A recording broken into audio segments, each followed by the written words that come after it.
Facebook, good morning. It's me, Dean, here back at Vitae Spinal Wellness Centre in Paddock Wood. Now, I had a question before Christmas about hip pain and low back pain. It's now after Christmas. I've put the mince pies down. I've put the whiskey back in the cupboard. So now I'm going to start answering your questions again. Please forgive me, but here we go, guys. Follow me this way. Boom. Okay, guys, here we are looking at a deep muscular view of your low back and your pelvis. So we can see buttocks, sacrum, lumbar vertebra. If I say rest your hands on your hips, essentially you're going to be resting them on those two iliac crests there.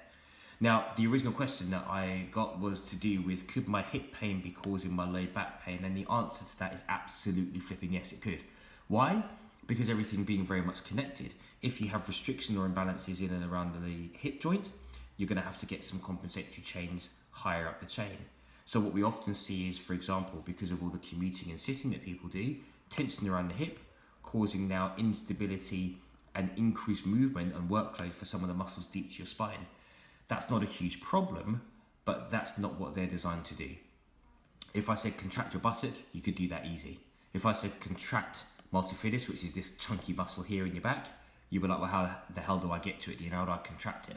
Some of these deep muscles in the spine, you've got virtually no control over. So they are going to do what they need to do. And if they need to compensate because you walking around is not being biomechanically loaded through this joint properly and through this complex, and it's now being shunted up through here, then it will change. But if it's been overloaded, that's where you're going to get the problem. Now, when people come in to see us and they say, well, this is where it hurts, yes, we'll address where it hurts, but we always look much more globally, because the site of your pain is not always the site of the cause of the pain. And this is why we always then assess what the hips are up to.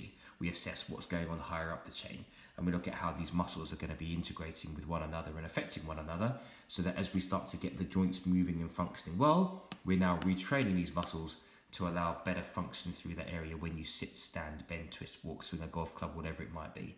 So again, guys, always make sure you get it addressed. If in doubt, of course, check it out. I look forward to your next questions.